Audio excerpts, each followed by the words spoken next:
Recording. Okay, great. Well, very nice to see everyone. I think we'll probably have a few more join in a few minutes as we're getting going. I'm Don Neese, family doc here at University of Colorado. This is now our third one of these sessions. So they proved quite popular, which is great to see. Just a few words about kind of how we'll run this session. I would encourage everyone to go down to the lower left corner of your Zoom screen and hit the mute button.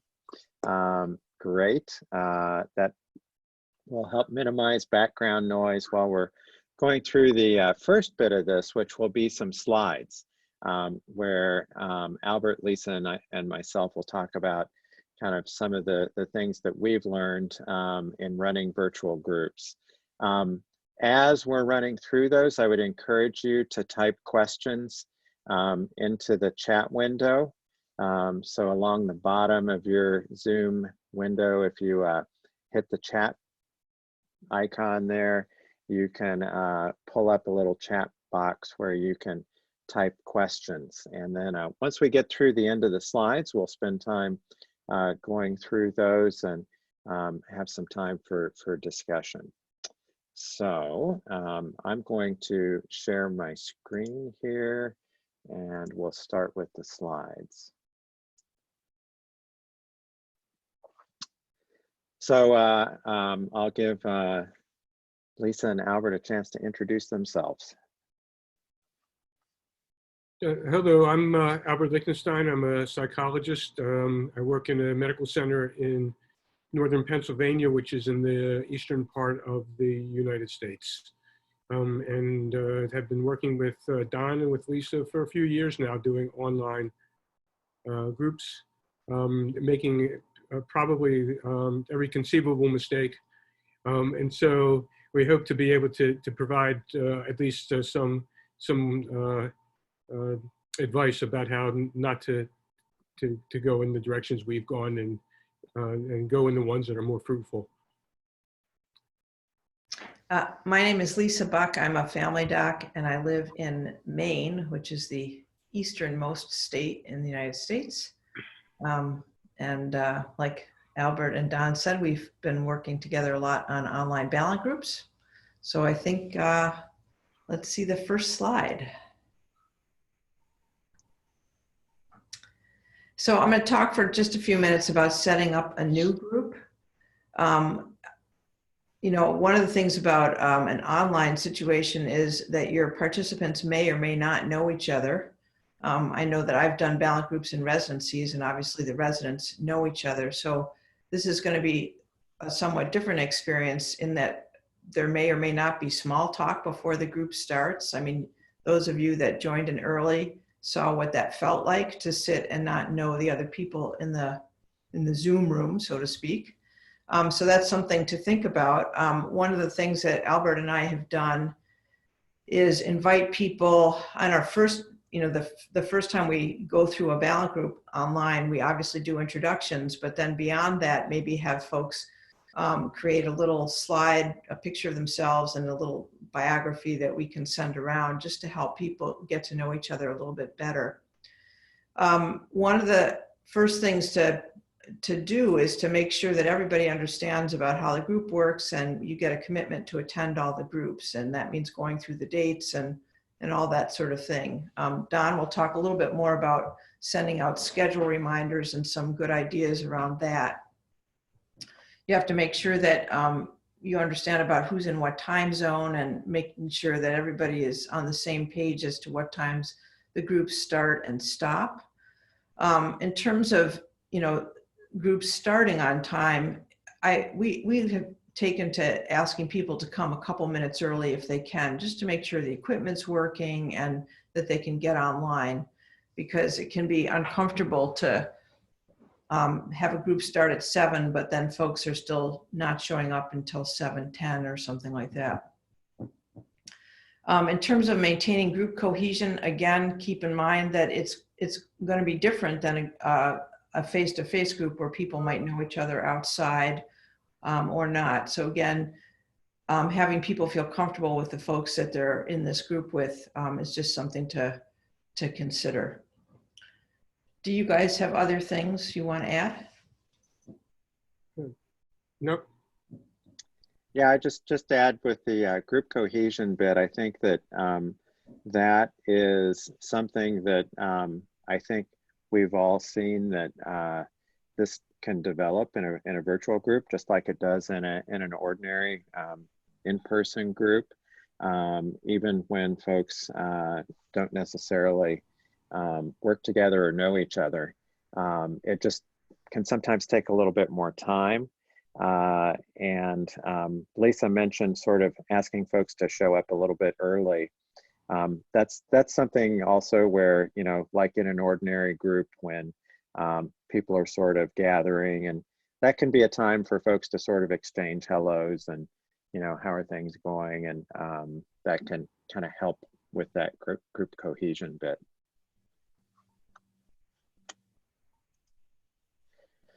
Okay, so for any group that's either new or as you're transitioning, a group that had previously been meeting in person, just wanted to go over a few things about that. So picking a platform is important. I think as the weeks of coronavirus have gone on, more and more people are starting to get comfortable with different platforms for video conferencing. We've had the most experience with Zoom. It's what the American Balint Society has adopted for its virtual Balint group offerings, and it's what Albert and I used when we were starting the work with the Wonka Young Doctors movement. We really found that it had the best tolerance in terms of low bandwidth situations, tend to have the least amount of sort of dropped connections, that sort of thing. And it's also really good with being able to, at least if you're on your laptop or on a desktop machine, you're really able to see everybody that's joining. Whereas if you're on a tablet or on a phone, usually there's a limit based on whichever device you're signing in with. So I think with a tablet, at least with an iPad, the limit is somewhere around 8, and I'm not exactly sure what it is with the phone, but you may not necessarily be able to see everyone. Whatever you decide to use, we highly recommend that you and your co-leader trial it out. One of the things that's nice in a way about all of us that are practicing social distancing, as you're making connections with friends or family members, you can try different platforms and see which ones tend to work the best for you. I'm going to say a little bit in the next slide also about some of the security concerns that have cropped up around Zoom just in the past week, and hopefully address those for folks. So invitations, really important to make sure that those go out in a timely fashion. Having a link that has the connection info is really important. And I really, I'll mention this, I think it's helpful to use both a calendar invite, which helps to translate for time zone issues when people accept that, if you're doing a group across different time zones, but also to ask folks to respond for each session, whether or not they will be attending or not. It's really helpful so that just like an ordinary group, if you don't want to be waiting on somebody who's really, you know, they may have a work shift that prevents them from attending. You don't want to make the group wait on those folks. So having that RSVP is really helpful. As you're getting your group going, it's really important that your Group members test the platform as well ahead of time. For most of these, there's download required of either an app or a plugin. Ask them to do that. I think one of the things that I also find is helpful is at least once a week, make sure that you check for updates on that particular app. One of the things that's happening right now is these things are getting updated very rapidly. So I think like with Zoom, there were a couple of updates that just came out in the last week. So make sure those are, you're sort of encouraging folks to check for those kinds of updates, so everybody's kind of got equal access to the features. The ability to use the camera so that you can see folks' faces and you can track their emotions and facial expressions. That's really important. I think for those of us that are experienced Balint leaders, that seems obvious, but for your group members, it may not be obvious. And so it's really important that they understand that, you know, in addition to being able to hear their voice, it's important to be able to see their face, and that they have the capability to do that. Occasionally, we've had situations where folks have, for whatever reason, where they're signing in from for one session, or if they're in a particular spot where the bandwidth may not fully support the video, they may drop out of that. But generally, we think it's really important for folks to be visible and be on camera. We've already talked a little bit about participants getting there early to test the connection and settle in. And I'm going to say a little bit more about that on this next slide. Just a reminder, if you have questions as they're coming up, please put those in the chat window. So a few words about Zoom. So just in this past week, there have been security concerns raised about Zoom. And these generally are around two particular issues. One is that around sharing of personal data by Zoom, and then the other one is intrusion into meetings, and there's been a new term coined, Zoom bombing. So to first address the sharing of personal data, so Zoom used to have some code in it that they put in there to enable folks to be able to sign in with a Facebook ID. They've now removed that code. So in response to some uproar and concerns, so that's supposedly not happening anymore. They also, they're using secure socket layer and AES encryption of the sessions. So that's something that you can also check out whenever you're in a session. There should be, in the upper left-hand corner, there should be a little lock icon. You can click on that and you can see that the session is being encrypted. Zoom bombing can be pretty easily prevented by configuring your session in a couple of ways. And I, here on the right hand of the screen, I'm showing some of the configuration things that you can do to prevent that. So I'll just kind of go through this area in order. And this is what you will see when you schedule your Zoom session, is it will pop this up. And obviously at the top here, you have the ability to set the time, whether it's recurring or not. The meeting ID, I strongly encourage you to click the Generate Automatically box. That asks Zoom to generate a random meeting ID rather than your personal meeting ID. One of my work colleagues this week, I discovered, was not only scheduling all meetings using her personal meeting ID, but she had actually set her personal meeting ID to be her phone number. And so I had to advise her that that was not a good practice. And she's since changed that, but try to use that generate automatically function.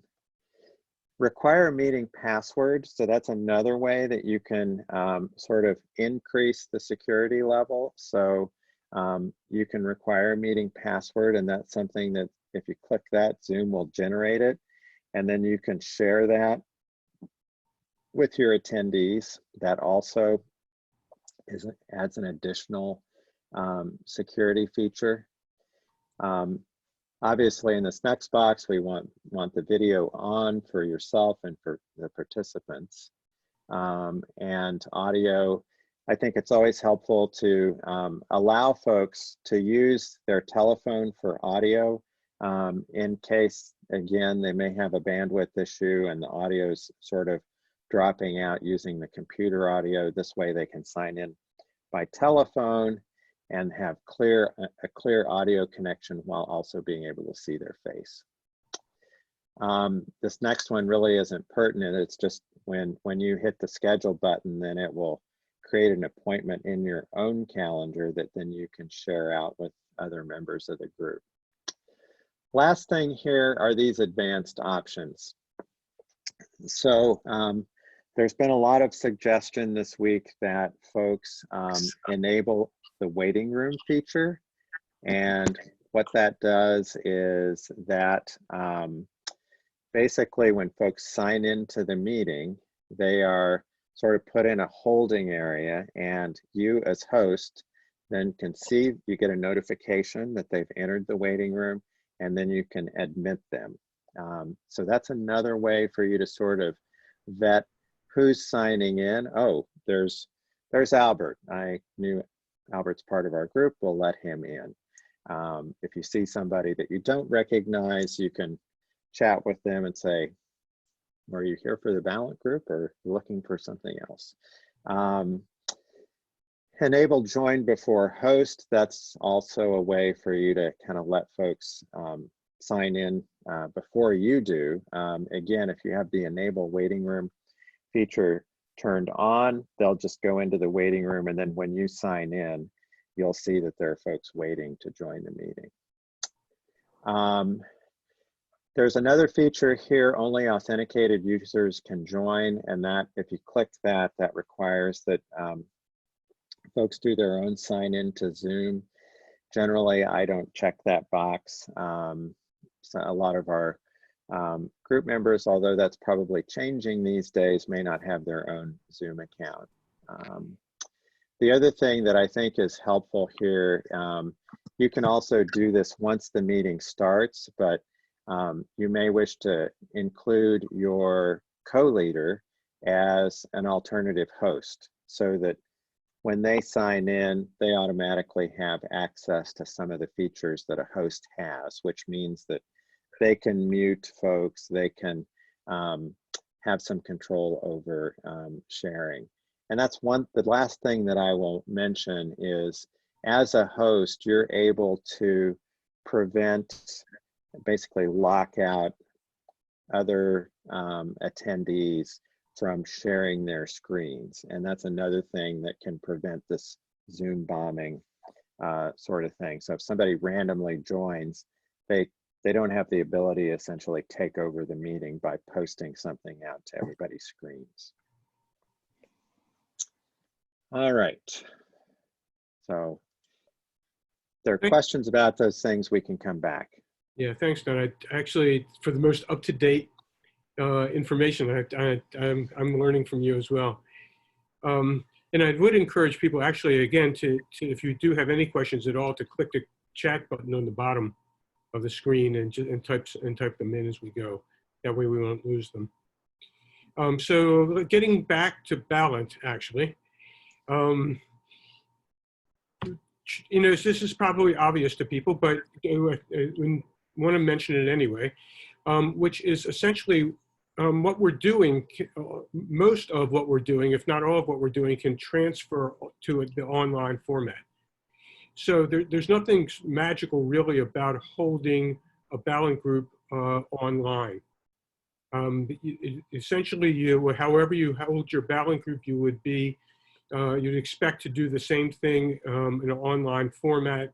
All the same group rules apply. When you're setting it up, however you set up your Balint group and work with participants as you set up and go, and it's ongoing, you would do the same thing in an online format. The reason we're even doing the tutorial is because there's issues that come up as you try to do that, that you need to kind of be aware of and know how to manage in order to allow the Balint group to proceed the way it would normally proceed. So Don, if you want to go to the next. So these are some of the issues that are particular to online Balint. One of the things is that it's very, very useful for the co-leaders to get on, if you're not used to using this, to get on whatever platform you're using and figure out how you're going to co-lead together. And there is actually a very useful thing, especially about Zoom and the chat feature, in that co-leaders can communicate with each other through the chat feature. And essentially, there's two ways that the chat is used. One of them is when the message goes out to everybody who's on the call. The other is you can click on private and just send it to one person. And so essentially, you can click on your co-leader and send whatever message you want.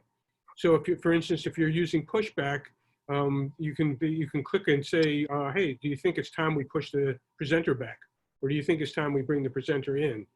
Or if, like will happen to me sometimes, I'm totally clueless as to what's going on in the group. I can say to my co-leader, I'm totally clueless about what's going on in the group. Please help me. Do you have any ideas? And they can communicate back and forth like that. You can, if you want to, choose to make that transparent, but it's very useful to have that sort of private feature because sometimes it's, you can make eye contact with your co-leader, but it's a little bit more difficult to do when you're online. When you're using Zoom, there's really two views that you can use.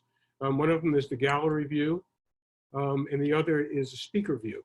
The gallery view is generally the best because you can see all the group members, and that's important to be able to see them. If you use a speaker view, then it'll just come up with the speaker. And you'll see that generally when whoever is speaking, there'll be an outline around that person's box there, and so you'll know who's speaking. One of the things that's a little disconcerting from time to time is that people's place in their orientation in the squares can change and flip around. So you could be staring at somebody and all of a sudden they'll change position over to the left or the right or up a row or whatever. That just, for whatever reason that happens, I don't know why it happens, but it can, and so just to be aware that it can happen. It's very useful to have people's names up on the gallery view, so especially in new groups, so you know who's who and that kind of thing. And as we started out, people could see that you can hit I think at the top right corner, and if there's 3 dots, and then go down to the bottom, and you can use a rename, and the person who's hosting can do that. You can also just click on the person's name, and that'll give you the same option. That is, particularly important with people who come in by telephone, because sometimes what will happen is people's phone numbers will come up, but not their names. And so, and that may happen even in the middle of a group. Somebody may join late. And if they join late, then it's sometimes helpful just to stop for a minute and say, oh, so welcome, who are you? So we know who's all in the group, frankly.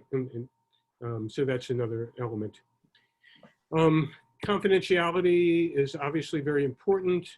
The difference in an online format is that people can join from anywhere.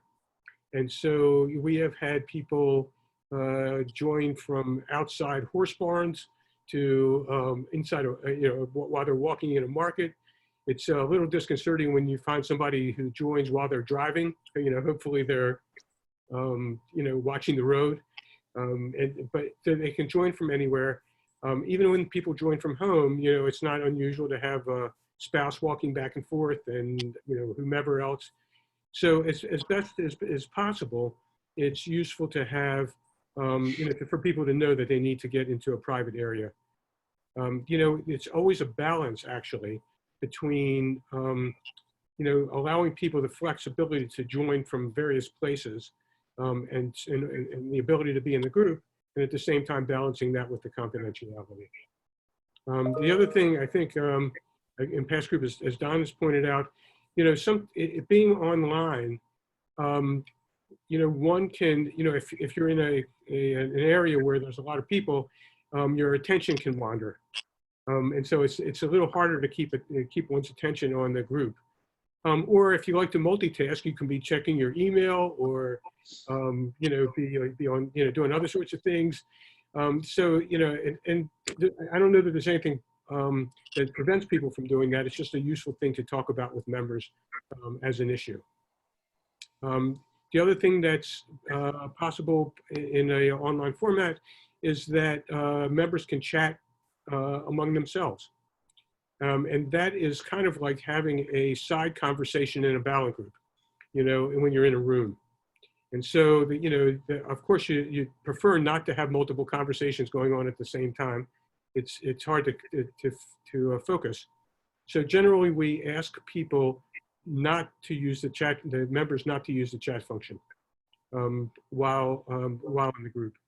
The only exception to that is sometimes people will lose audio, and if they lose audio, they can use the chat function to participate.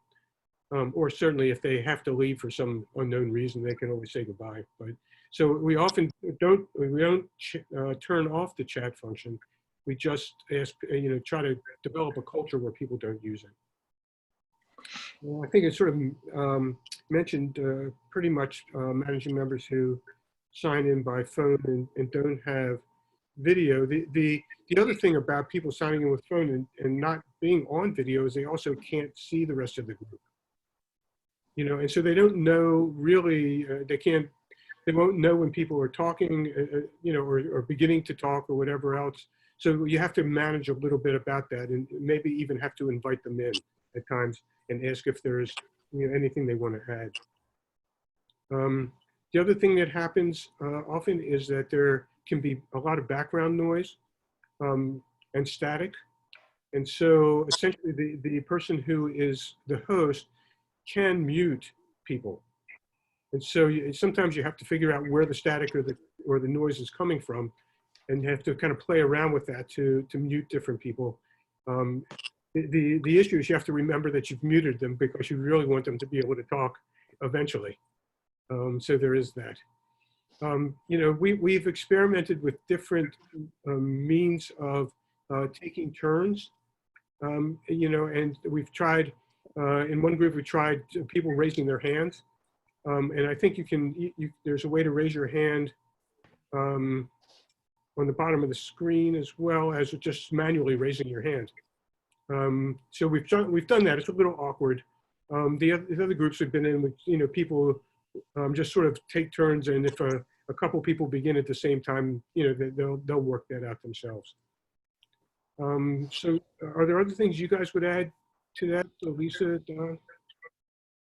I'll just say that when someone is outside, invariably there's a breeze, and that contributes to the background noise. Even if it doesn't seem breezy to you and you're the one outside, if you have a participant that's outside, that may be where the background noise is coming from.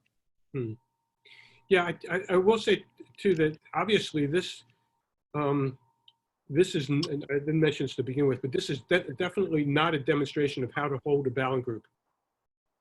So, the lecture format, slides, any other sort of thing is not it. I think, again, I just really want to reiterate that whatever you normally do in your Balint groups is what you're attempting to do online, with the exception of the things that get in the way. Yeah, I'll just briefly add that the noise piece. I think it's also helpful if people can, use either earbuds or headphones or something like that. Again, that tends to limit that background noise bit, but it also increases the confidentiality. So, if they're signing in, as people will be from home, and they may not be able to do that in a room where there's complete privacy, by asking folks to use headphones or earbuds or something like that, it sort of limits the other folks in the family ability to hear what's going on.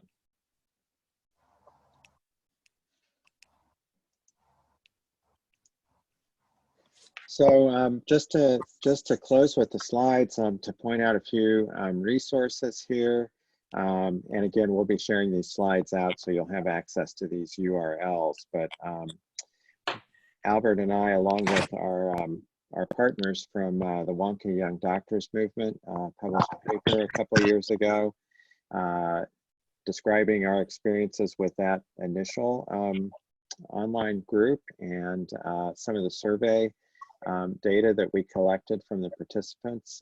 I still think that's very relevant to this work. So would encourage you to go online and have a look at that.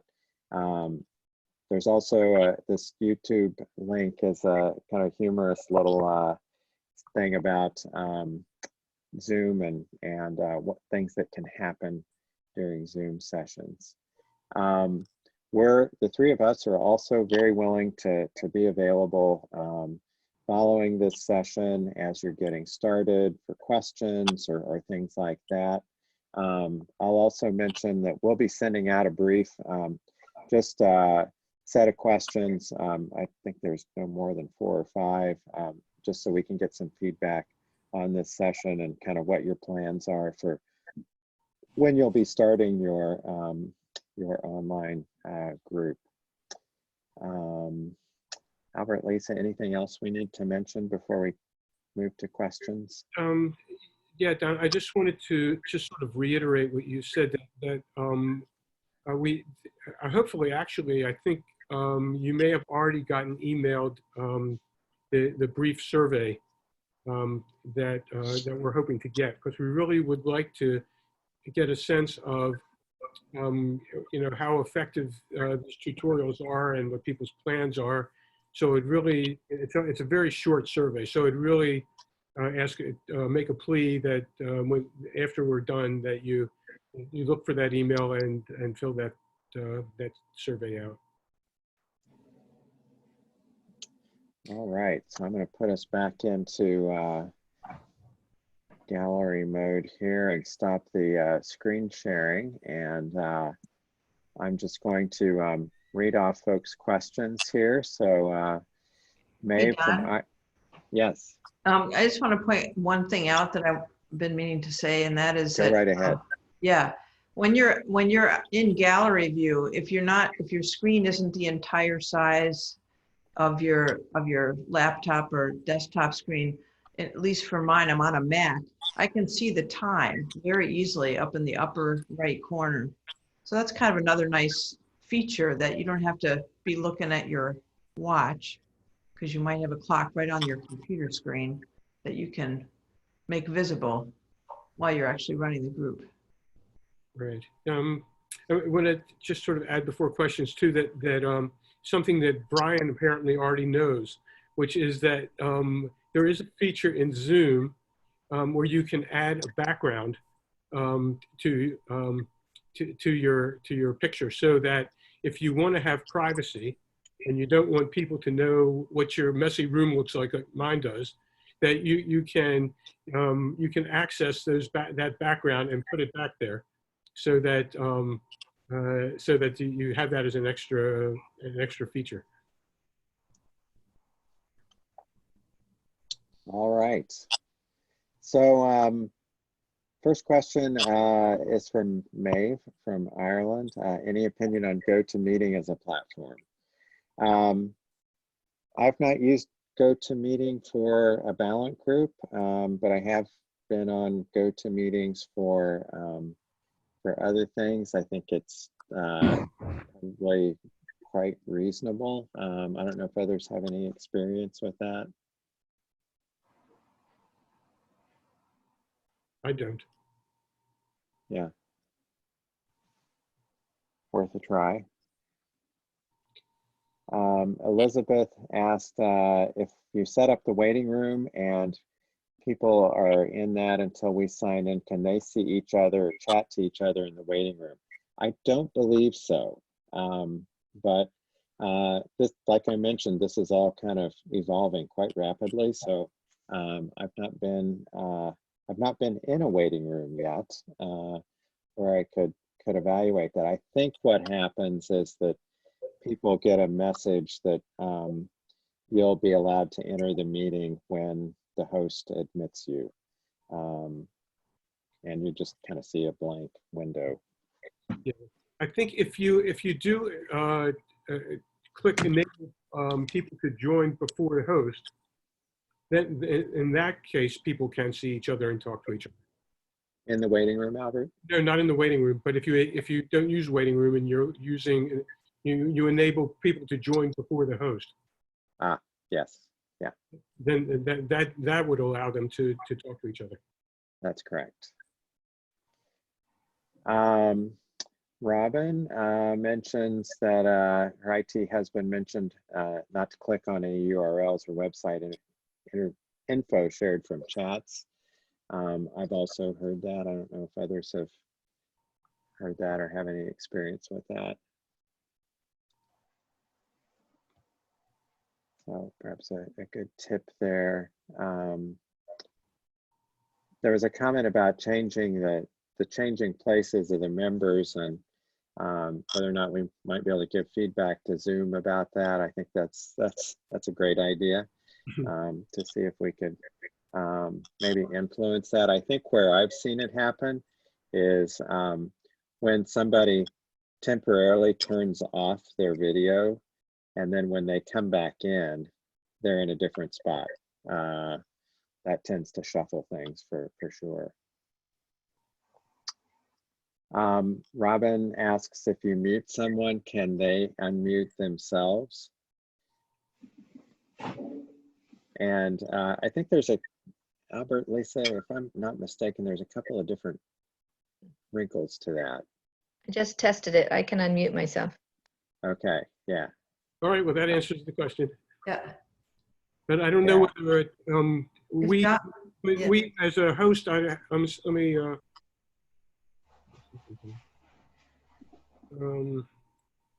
participants here.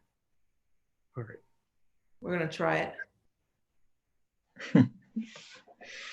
Oh, wait a minute. Okay, so if I just muted everybody.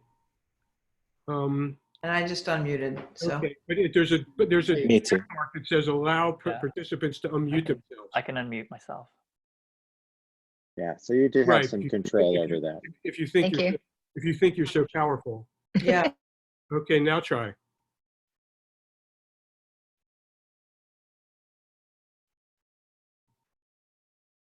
Yourself. Okay, so there's a little check mark. So so the host has the power to mute everybody and allow them to unmute or not. Can I use that at home somehow?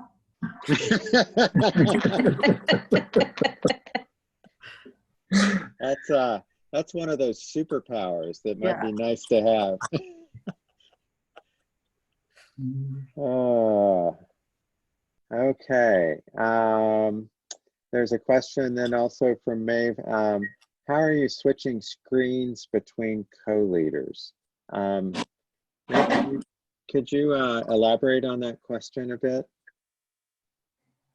So the slides stayed in the single view, but as you spoke, your picture came up in the inset view. Was that coordinated between you, or just when you spoke, was it automatic?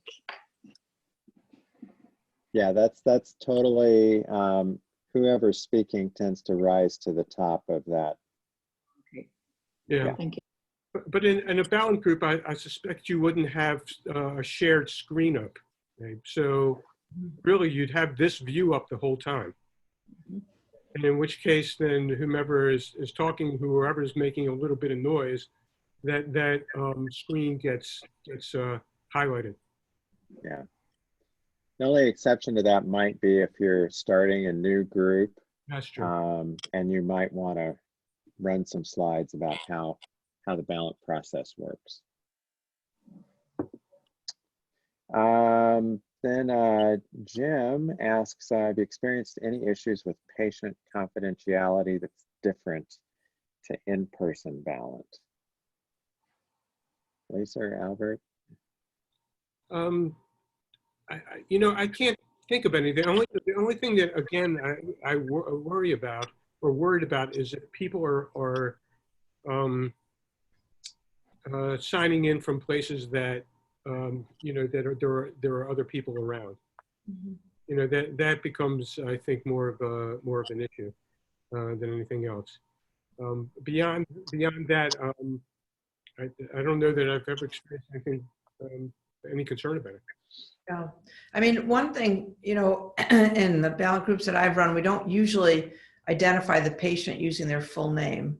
So that's somewhat helpful. We might just get, the first name of the patient and sometimes no name at all.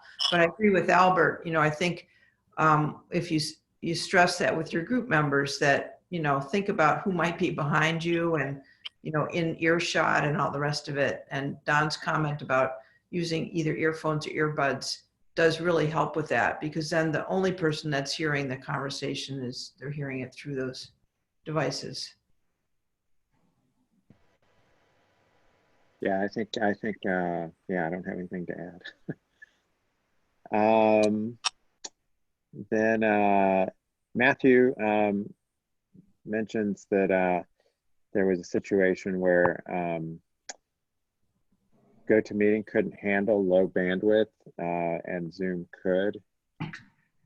Yeah, that's interesting.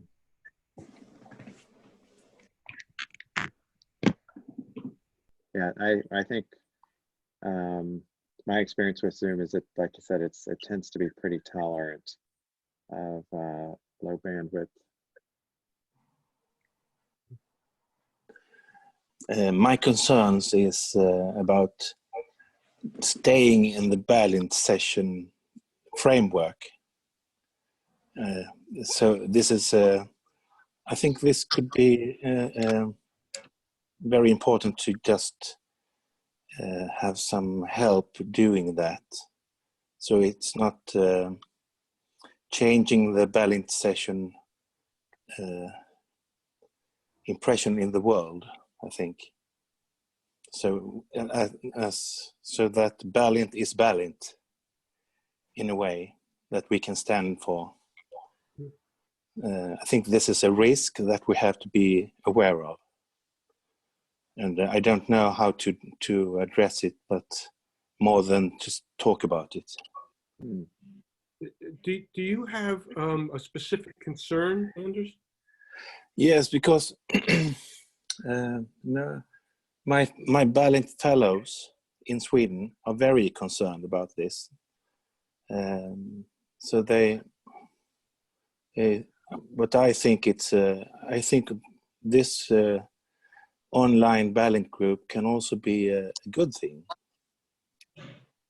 because we can reach one another in another way than to be there ourselves. So it could be so this is a new thing, and I don't think everybody knows about the good things and the bad things. We have to learn about it. Yes. So, but Yeah, in this, I'll just chime in and say, Anders, I was in the skeptical group before Albert and I started our work with the Wonka young doctors. And I quickly became convinced that one can do real, authentic Balint in this format. I was actually quite amazed at how well it translates. One thing that I will say is that we haven't talked about yet today is the size of the group. And it's really important to keep the size limited to a number of participants where you can actually track folks on the screen in a similar way that you would track folks in an in-person group. So, you know, I think, I don't know, I don't have a quick way where I can see what the count is of, but it looks like we've got, you know, about 21 folks here that are visible. That's more than I find I could track. So, but you know, you shrink that down to, you know, 10 to 12, maybe 15 folks, and it becomes quite feasible to do that sort of tracking. So there are those little things, but I've been amazed at how well it translates. Yeah, and one thing to keep in mind is that as the number of people in the group decreases, their picture size increases. So even, you know, you're all kind of small, but if we had 8 or 10 of you here, the picture would be bigger. We had one group where one of the folks was in some sort of conference room that was set up for Zoom, and she was sitting pretty far back at a table, and you know, the conference room camera was wide angle, so she appeared sort of small on the screen. But for the most part, with laptops and desktop computers that have cameras built in, the picture is going to be bigger, so you'll be able to see people's facial expressions a little bit better, and it does work. Yeah, I have actually been amazed not only with you know, being able to do the Balint process, but also the connections that people make over time as the group develops.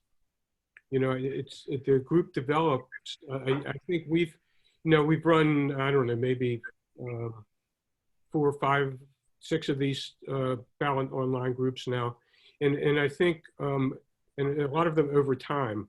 You know, some of them we've done every other week. Sometimes one of them we did, a couple of them, actually most of them monthly. And the group development is very similar, and the connections between people are very similar to it being in a room. And that was a bit of a concern, really. You know, I think we even, you know, talked about it at the beginning. Lisa did with you know, with the connection between people and all that work.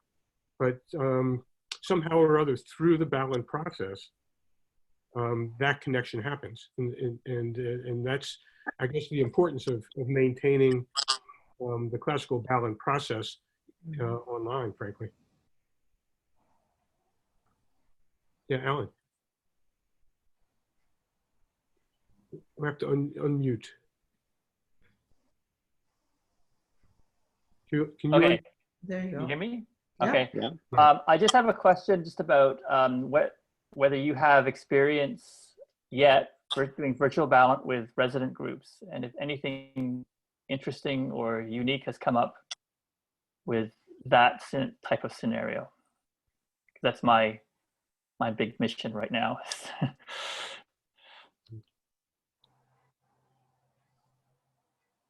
I've not.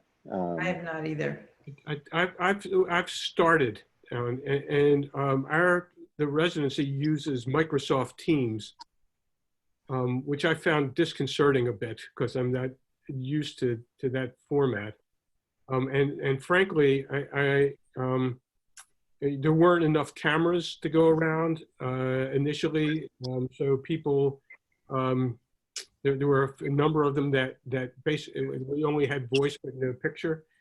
The other thing with Microsoft Teams, which was disconcerting, is that who's ever on the team can, whether they're in the Balint group or not in the Balint group, can chat to each other. So, Oh, okay. so I think,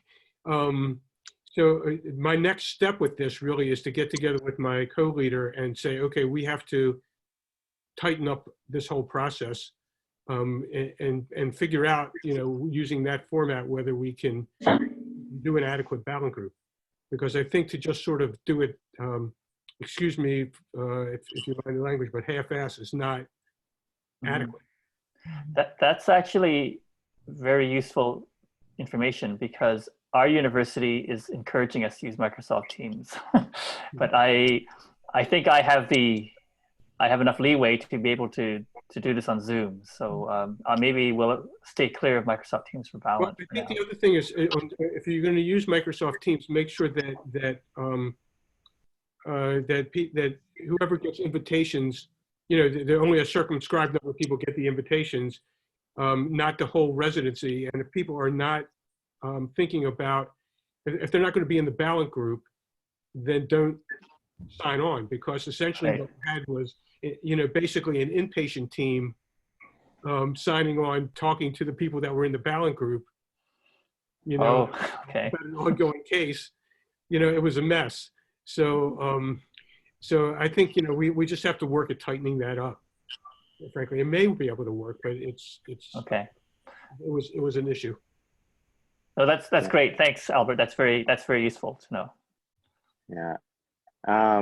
Elizabeth just mentions that, I think that's a great comment about this being new for many folks, and acknowledging that with the group, and just asking for a little extra measure of, understanding and tolerance with that. I think that's a great comment.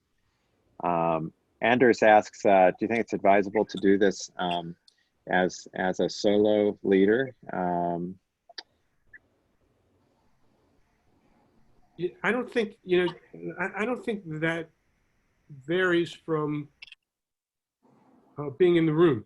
And the only question really is, in a lot of ways, is if the solo leader is really going to have to kind of, I think, become familiar with the platform. Frankly, because I think if the solo leader is fumbling with the platform and trying to lead the group at the same time, it's another layer of difficulty. I mean, I don't think it's impossible, but there's certainly another layer of difficulty. Yeah.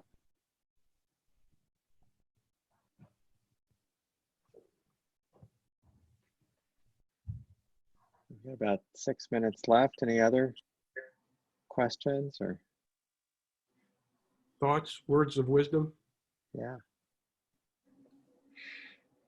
Metaphors be with you. There's one. Yep.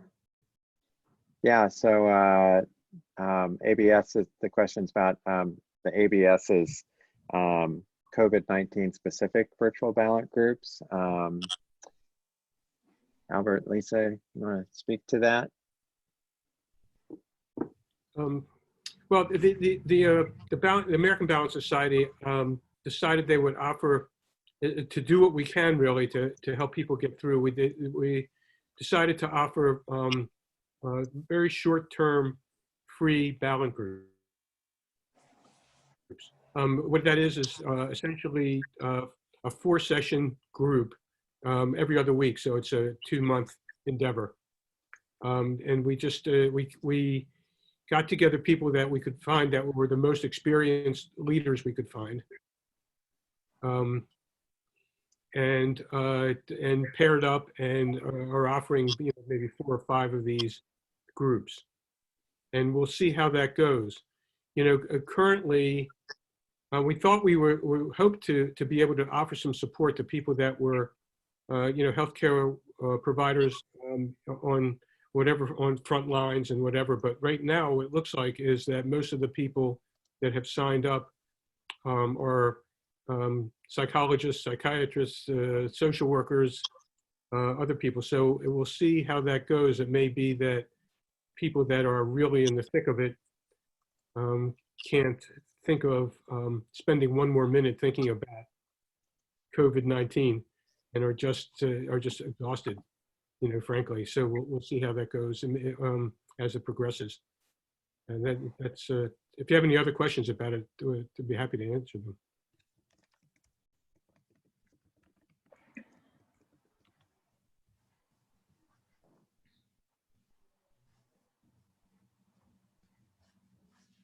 I think Anders is trying to unmute, but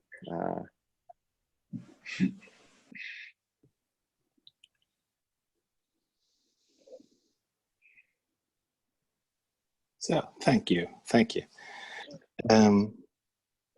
I think this is a topic that could be on every coming meeting, Balint sessions, on how to work with the online Balint groups. I think we can learn about that.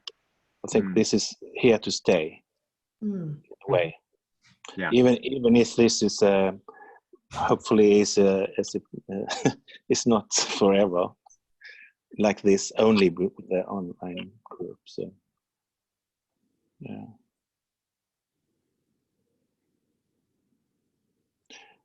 I think that's right.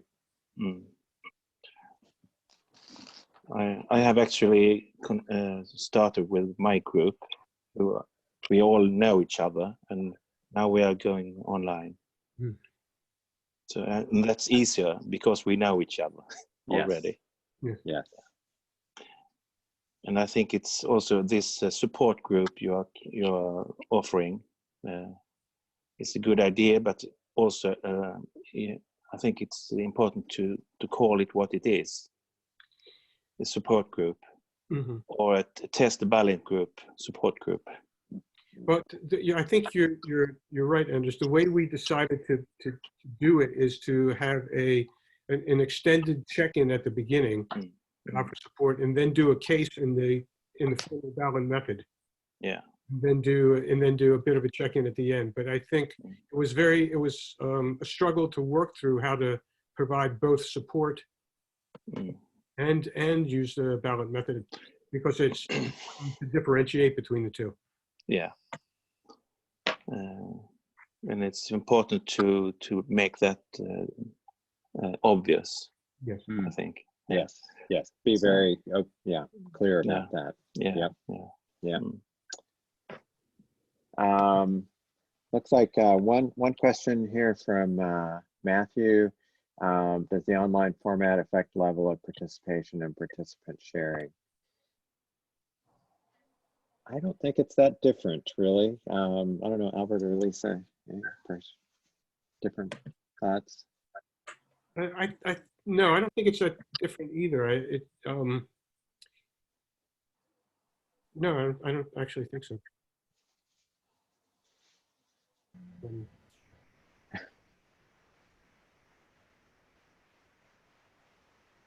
Lisa says she's muted by the host.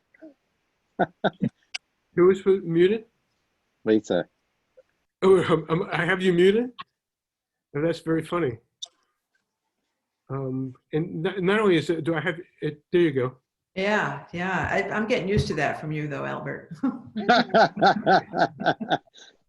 I don't have any further comments. I mean, I think once you start running the cases just like you would in a regular Balint group, people fall into the method, and the same good stuff happens online that happens in person. Yeah.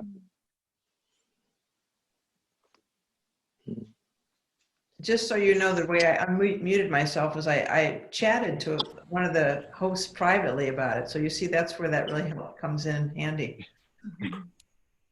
Yeah. Yeah. So we need to All right. practice. Yeah. Yeah. Practice is very helpful. Yeah.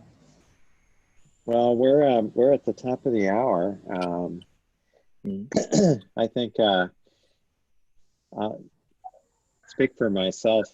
This being our third session, I continue to get new thoughts and ideas as we do these, and it's really it's very enjoyable.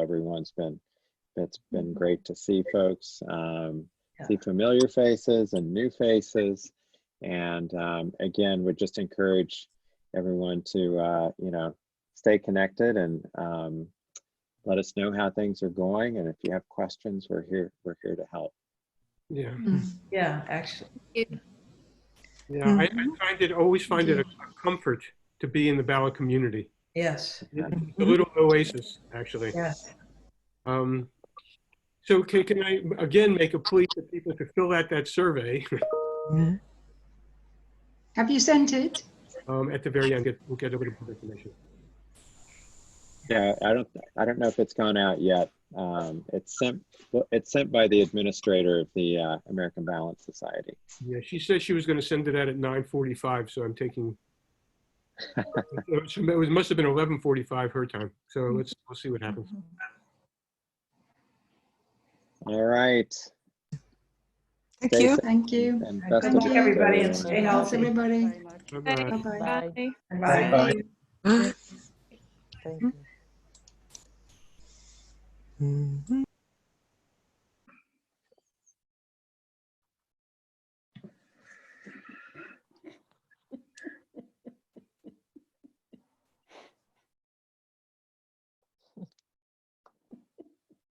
Sorry. Sorry, I'm trying to disconnect. That's quite all right. Yes, I'm Oh, trying. no, I'm still here. Here. Okay, wait a second. Let's see if I can remove you. If don't. All right. Stop recording.